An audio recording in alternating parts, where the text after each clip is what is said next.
नमस्कार, मी सद्दाम मुल्ला. आपण पाहतात एसएम नेटवर्क प्रस्तुत फिफॉर मराठी. श्रोतेहो, काही तांत्रिक कारणानुसार आमचे एसएम नेटवर्क प्रस्तुत इचलकरंजी न्यूज टाइम हे चॅनल बंद करण्यात आले आहे. तरी आपण नवीन चॅनल सबस्क्राईब करावे ही विनंती. शहापूर पोलीस ठाण्याने घरफोडीच्या गुन्ह्यातील 2 अल्पवयीन विधी संघर्षग्रस्त बालकांना ताब्यात घेऊन त्यांच्याकडून सोन्याचे मंगळसूत्र, 3 मोबाईल हँडसेट व मोटरसायकल असा एकूण 1,14,000 रुपये किमतीचा मुद्देमाल हस्तगत केला आहे. ही कारवाई शहापूर पोलीस ठाण्याच्या गुन्हे शोध पथकाने केली. बुधवार 17 डिसेंबर 2025 रोजी रात्री 11 वाजल्यापासून गुरुवार 18 डिसेंबर 2025 रोजी पहाटे 2:30 वाजण्याच्या सुमारास सावली सोसायटी शहापूर येथे हा घरफोडीचा प्रकार घडला.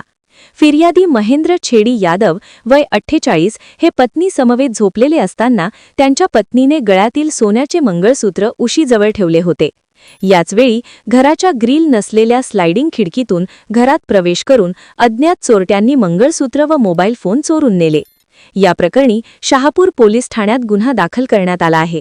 वरिष्ठांच्या सूचनेनुसार पेट्रोलिंग दरम्यान विना नंबर मोटरसायकलवर संशयास्पदरित्या फिरणाऱ्या 2 अल्पवयीन मुलांना ताब्यात घेण्यात आले. चौकशीत त्यांनी सदर चोरी केल्याची कबुली दिली. ही कारवाई पोलीस अधीक्षक योगेश कुमार गुप्ता, अप्पर पोलीस अधीक्षक अण्णासाहेब जाधव व उपविभागीय पोलीस अधिकारी विक्रांत गायकवाड यांच्या मार्गदर्शनाखाली पोलीस निरीक्षक सचिन सूर्यवंशी व त्यांच्या पथकाने केली. पुढील तपास पोलीस अंमलदार ज्ञानेश्वर बांगर करत आहेत.